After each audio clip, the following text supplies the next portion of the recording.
factorise these expressions. So we've got x squared minus 5x and x squared minus 49. So x squared minus 5x, x squared means x times x, and then 5x means minus 5 times x. What is a common factor here? What appears in both? Well, as an x appears in both, so that can come out, and then we're left with x minus 5 in the bracket, x minus 5 in the bracket. B, x squared minus 49. Well, this is a standard type. This is called the difference of two squares. 49 is 7 squared. So this is a squared minus b squared.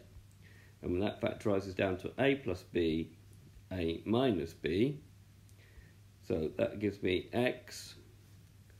A will be x, and then b will be 7. So x plus 7, x minus 7 will be the final answer.